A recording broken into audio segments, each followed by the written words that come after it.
여러분, 포기하지 않는 끈기와 열정은 운명을 극복하는 힘, 그리고 진정한 승리의 지름길입니다.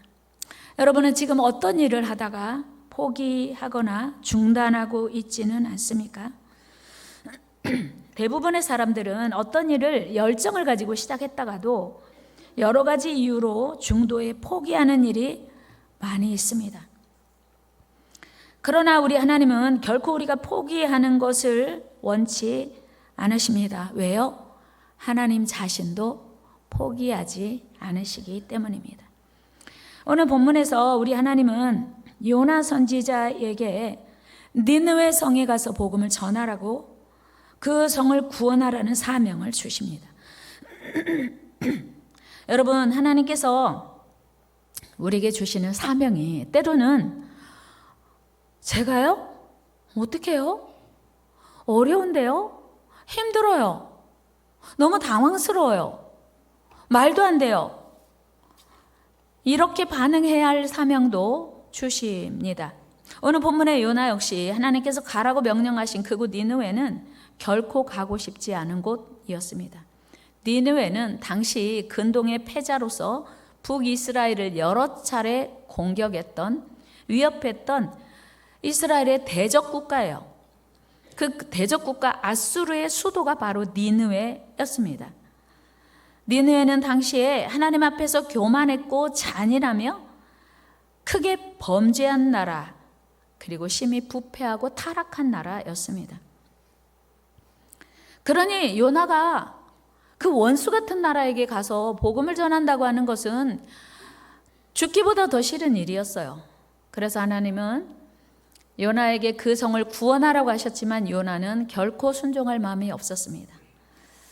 사실 하나님께서는 요나뿐만 아니라 이사야 선지자에게도 순종하기 어려운 사명을 주십니다. 그것은 바로 이스라엘 백성들에게 애굽을 의지하지 말라, 더 이상 친애굽 정책 펼치지 말라, 애굽 의지하다가는 곧 아수르에게 애굽이 망할 텐데 그러면 이렇게 부끄러움 당할 거야 라고 하는 행위 예언으로 옷을 벗고 신발을 벗고 3년간이나 거리를 배회하며 이스라엘 백성들에게 예언하라고 하는 것이었어요. 이사야 20장 2절 말씀 같이 읽습니다. 시작. 그때 여호와께서 아모스의 아들 이사야에게 말씀하여 이르시되 갈지어다 내 허리에서 배를 끄르고 내 발에서 신을 벗을지니라 하시니 그가 그대로 하여 벗은 몸과 벗은 발로 다니니라. 아멘. 여러분, 이 일이 어떻게 쉬웠겠습니까?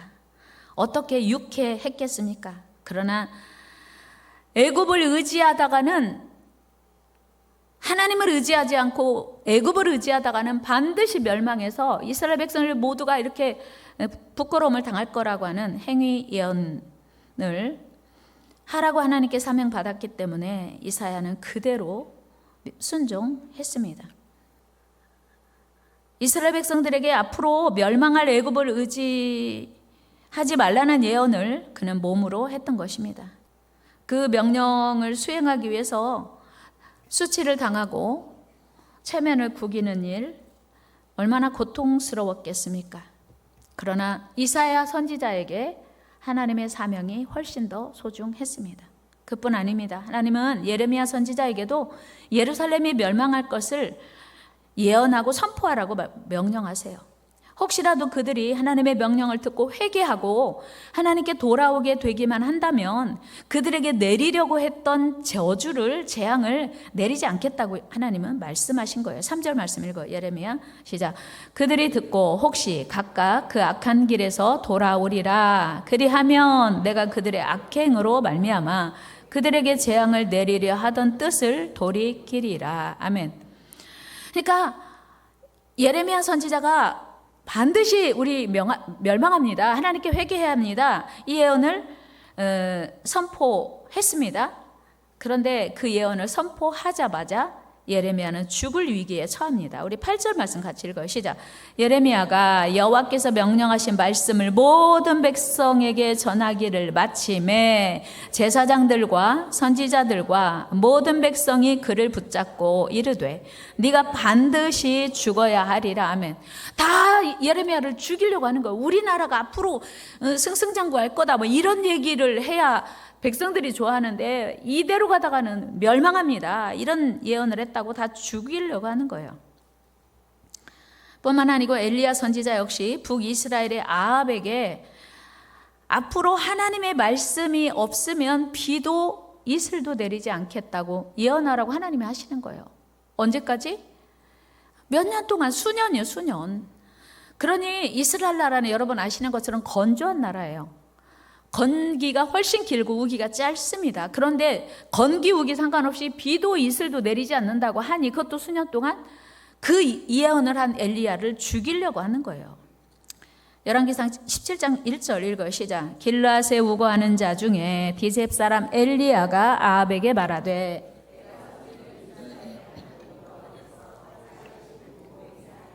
내 말이 없으면 수년 동안 비도 이슬도 있지 아니하리라 하니라. 아멘. 수년 동안이요, 수년 동안.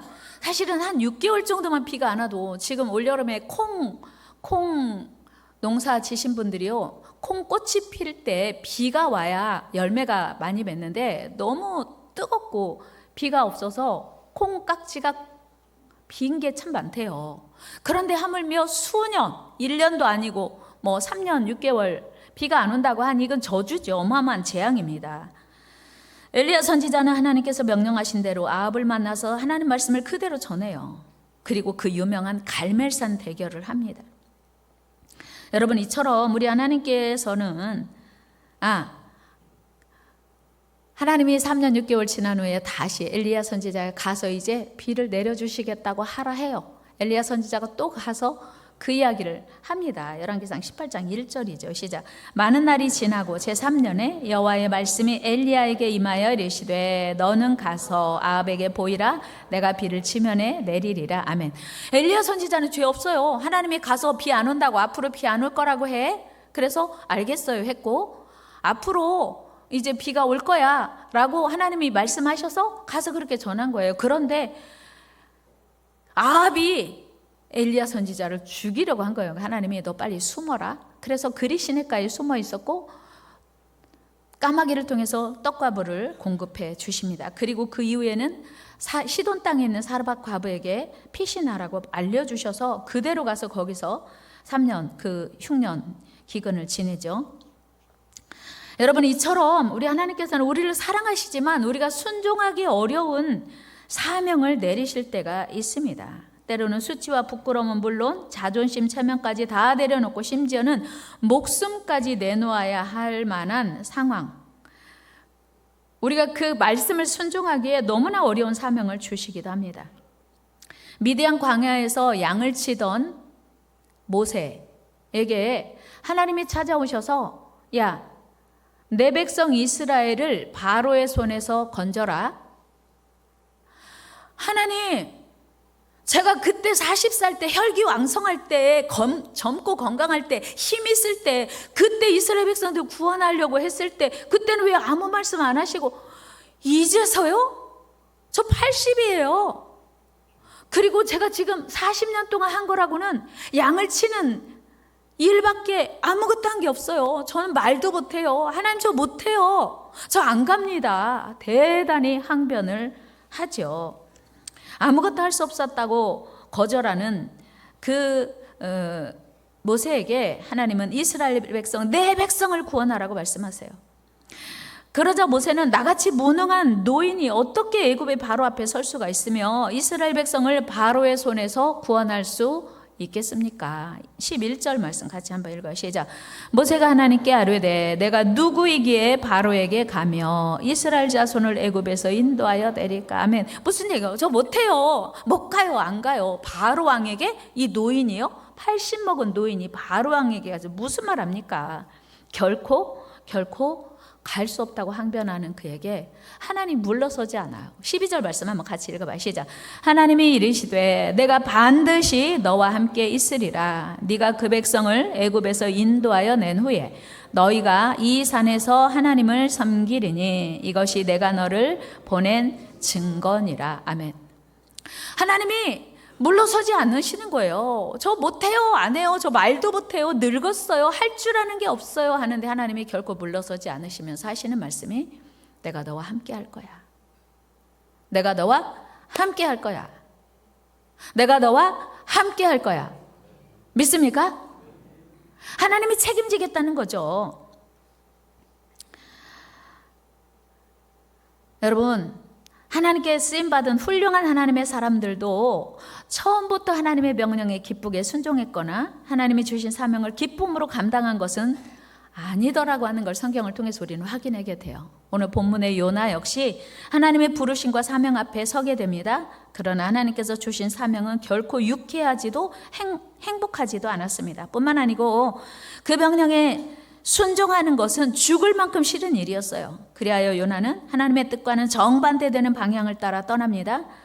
이 결정을 성경은 요나가 여호와의 얼굴을 피하여 갔다고 설명해요. 요나서 1장 3절 말씀 읽어 시작. 그러나 요나가 여호와의 얼굴을 피하려고 일어나 다시스로 도망하려 하여 욥바로 내려갔더니 마침 다시스로 가는 배를 만난지라. 여호와의 얼굴을 피하여 그들과 함께 다시스로 가려고 뱃삭을 주고 배에 올랐더라. 아멘. 여러분 1장 3절 한 절에 여호와의 얼굴을 피하여가 두 번이나 거듭 반복돼요. 무슨 뜻이에요? 요나는 하나님의 그 말씀, 명령에, 그 사명에 결단코 순종할 마음이 없었다는 사실이에요. 여러분, 하나님과 거리를 두는 것, 하나님과 멀어지는 것, 하나님의 얼굴을 피하고 사명을 피하는 것은 멸망의 골짜기로 들어가는 것과 같습니다. 한번 해볼까요? 하나님의 사명을 피하는 것은 멸망의 골짜기로 가는 지름길이다. 그렇습니다. 여러분, 요나는 하나님의 명령에 순종하는 것이 얼마나 싫었든지 하나님의 얼굴을 피하여 멀리 도망하려고 배를 타고, 그 당시에는 뭐 비행기가 없었으니까 배를 타고 되도록 하나님이 명령하신 그곳과 먼 곳으로 가려고 욥바 항구로 갔어요.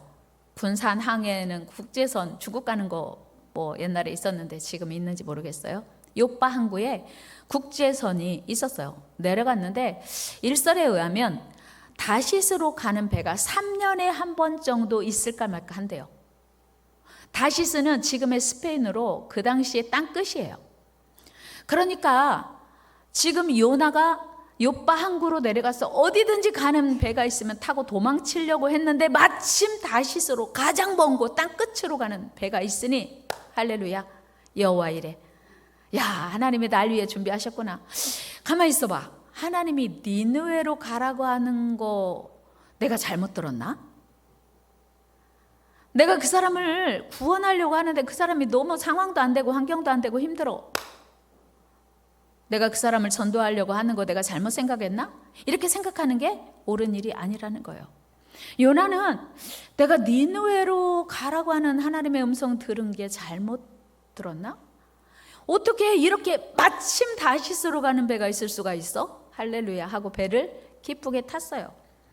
여러분, 나는 하나님의 뜻과 반한 삶을 살고 있는데 뭔가 잘 풀리는 것 같아요?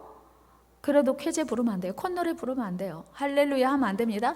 내가 하나님의 뜻과 점점 멀어지고 있는데 잘 되는 건 재앙이에요. 인정하십니까? 내가 하나님의 뜻과 점점 더 멀어지고 있고 하나님의 얼굴을 피하 있고 하나님과 나와 거리가 점점 멀어지는데 문제가 없어? 뭔가 잘 된 것 같아? 점점 더 잘 되고 있어? 이건 재앙입니다. 인정하기 싫지만 이런 생각을 하며 요나는 기쁘게 배를 승선했고요. 그리고 배 밑으로 내려가, 야, 드디어 이제 하나님의 사명을 피하여 멀리 가게 됐구나. 멀리 가게 되었구나. 기쁜 마음에 자리를 잡고 깊은 잠에 빠지게 됩니다. 여러분, 우리가 하나님의 말씀에 불순종한다고 해서 처음부터 일이 꼬이고 문제가 생기는 건 아니에요. 사실은요, 하나님과 멀어지고 하나님께 불순종했을 때 일이 꼬이는 게 축복이에요. 다시요. 하나님과 멀어지고 하나님의 얼굴을 피하여 갈 때 꼬이는 게 축복이에요. 다 같이 꼬이는 게 축복입니다. 근데 우리는 그냥 내 일상생활이 편안하고 순탄하면요, 야, 내가 하나님 멀어졌는데 하나님 모르시나 보네, 봐주시는구나, 괜찮네, 천만의 말씀. 절대 잘 되는 게, 형통한 게 축복 아닙니다.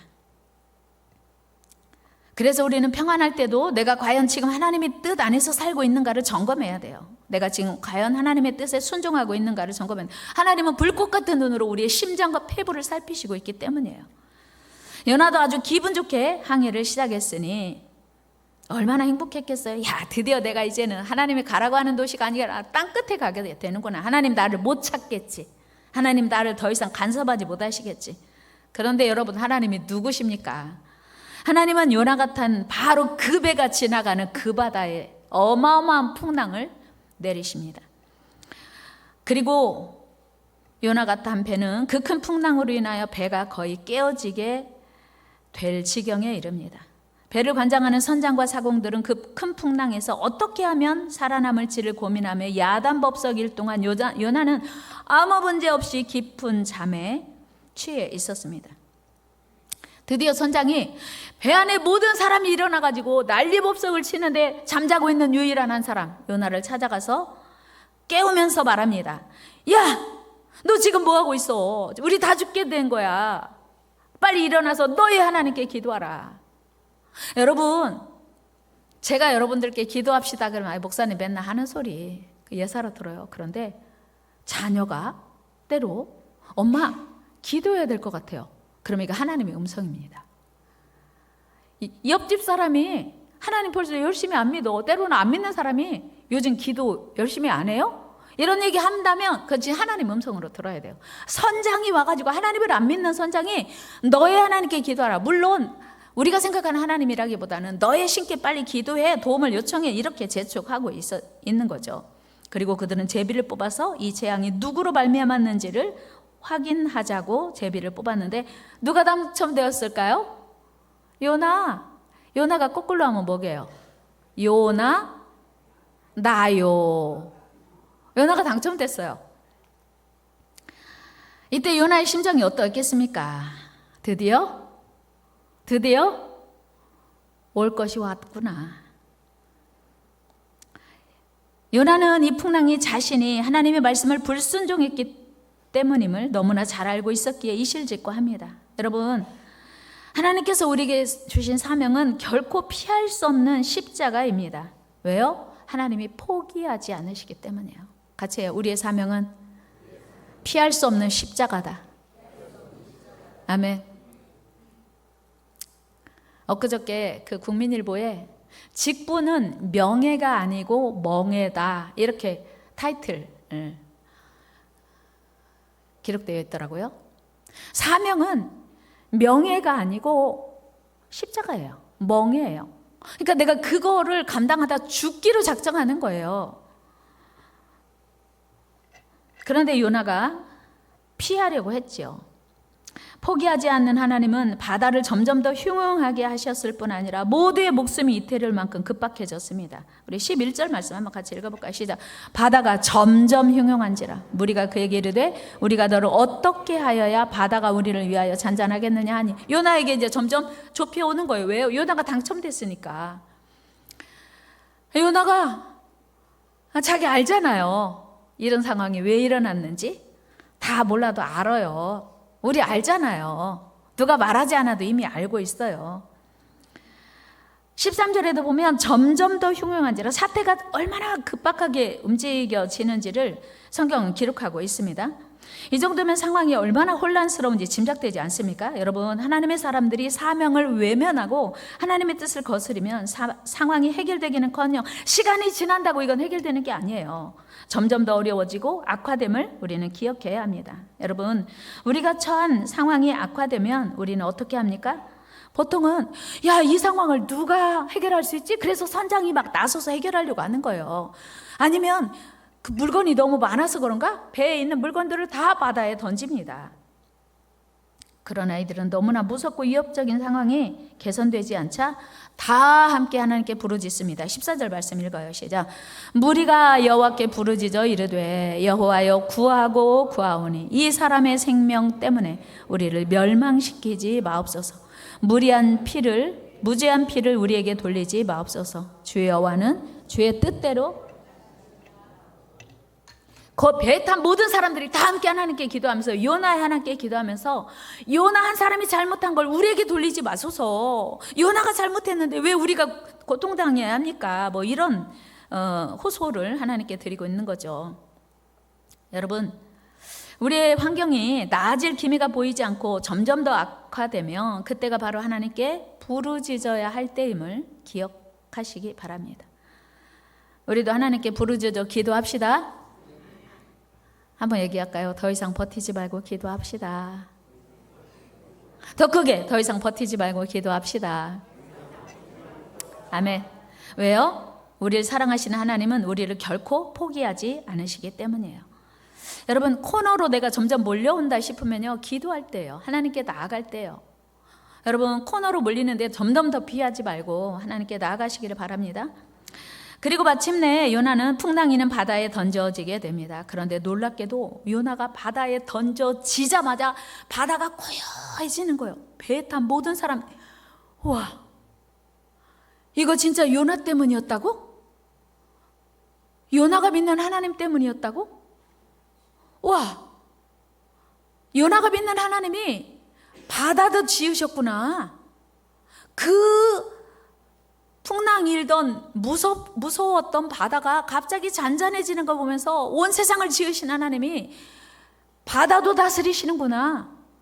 그 배에 탄 모든 사람들이 그 순간 확인하게 되었습니다. 순식간에 고요해졌으니까요. 우리 1장 15절 말씀 읽어 시작. 요나를 들어 바다에 던짐에 바다가 뛰노는 것이 곧 그친지라. 요나 한 사람의 불순종 때문에 그 배에 탄 모든 사람이 죽을 지경에 처하게 된 것을 모든 사람이 다 깨닫는 순간이었습니다. 여러분, 요나 한 사람은 참 중요합니다. 그리고 바다에 던져진 요나는 하나님이 준비시킨 큰 물고기 속으로 들어가 거기서 지옥을 경험하고 죽음을 경험합니다. 그리고 나서야 요나는 하나님께 회개합니다. 그리고 마침내 하나님의 뜻대로 순종하겠다고 하나님 앞에 결단하고 나니 요나는 육지에 토해지게 됩니다. 그리고 요나는 하나님의 말씀대로 니느웨에 향하여 무거운 발걸음으로 나아갑니다. 자, 우리는 여기서 이 생각할 수 있어요. 하나님은 포기하지 않으셔요. 하나님의 열심히. 그렇다면 내가 죽을 지경에 처하고 순종하는 게 나은지, 처음부터 순종하는 게 나은지를 우리는 생각해 봐야 돼요. 마지막 이야기 하나 해드리고 말씀 마치겠습니다.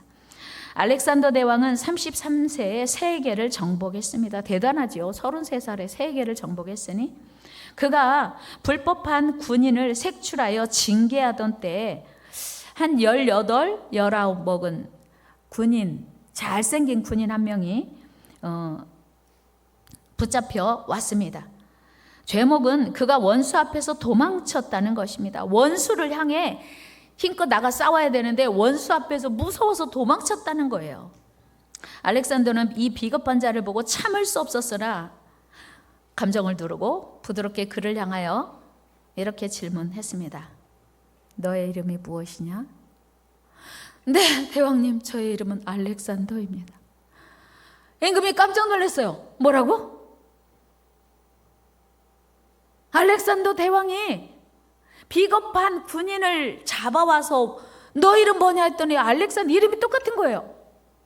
화가 난 알렉산더 대왕이 큰 소리칩니다. 이 비겁한 군인아, 너의 이름을 바꾸든지 행위를 바꾸든지 나는 알렉산더라고 하는 이름을 가진 너를 용납할 수 없어. 그 군인을 들어 땅에 패대기 치면서 큰 소리로 말합니다. 너의 행동을 고쳐라. 그렇지 않으면 너의 이름을 고쳐라. 같이 해요. 너의 행동을 고쳐라. 그렇지 않으려면 너의 이름을 고쳐라. 그렇습니다. 여러분, 우리는 하나님의 거룩한 자녀입니다. 그 이름에 걸맞게 하나님의 열심으로 충만하여 힘써 전도하는 저와 여러분 되기를 주의 이름으로 축원합니다.